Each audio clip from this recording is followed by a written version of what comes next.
le lit, mais Moi, même je suis trop aussi pressé de avec... prendre mon petit déjeuner, tu vois, j'arrive pas à faire mon lit.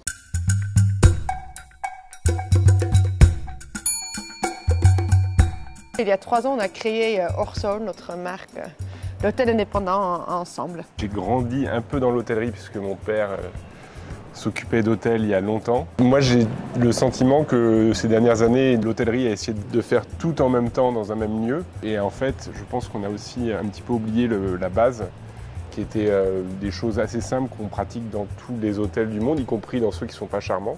Savoir l'accueil, la propreté, voilà. Et après, il faut essayer de rajouter une petite touche en plus. On a fait plein de différents types d'hôtels, mais aussi des chambres d'hôtes, et on a beaucoup aimé ce côté justement qu'on a vraiment reçu chez quelqu'un. Et on a voulu retransmettre ça dans des hôtels Orso, même si c'est pas évident parce que c'est quand même des vrais hôtels avec beaucoup de chambres et beaucoup de clients.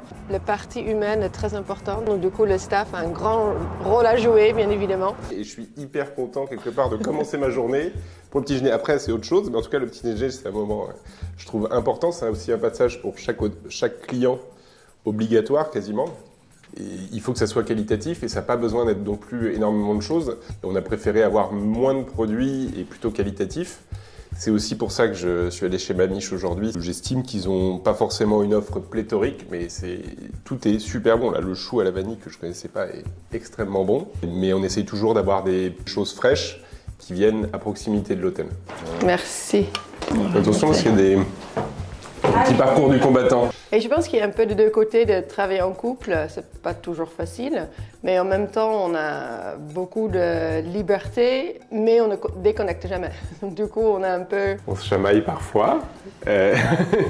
Souvent, je débroussaille comme ça, et toi, tu viens finir le travail. Déjà, avant de commencer un projet, on regarde vraiment l'hôtel même, le bâtiment, l'architecture, le quartier, pour ensuite trouver la bonne personne pour révéler la beauté et l'histoire qu'on veut raconter et qu'on veut créer. À chaque fois, je pense qu'il y a un parti pris décoratif qui est important. Chaque hôtel a sa personnalité. Et le défi, c'était d'arriver à être juste, parce que l'art déco, c'est extrêmement large. Quand on est arrivé ici, on a eu le petit frisson intérieur. Et on a eu la chance de rencontrer Festen qui a fait un super boulot en s'inscrivant dans tout ce que nous on croyait. Ils ont eu la bonne vision du lieu. Dans cet hôtel, on a pas mal de chambres différentes. On a 40 types de chambres différentes, ce qui est un enfer pour un architecte d'intérieur et à la fois une chance pour un hôtel de montrer 40 choses différentes.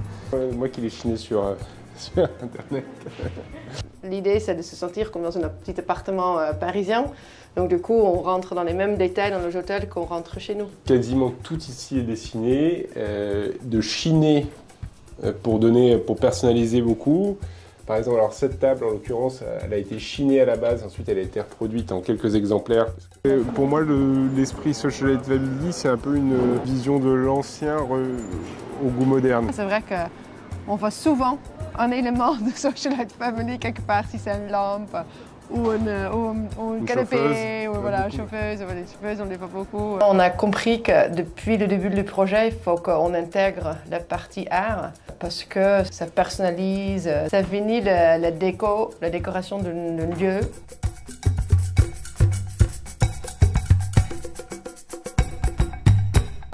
Après avoir préparé d'être prêt. Pour ne pas faire son lit. Ouais, c'est clair.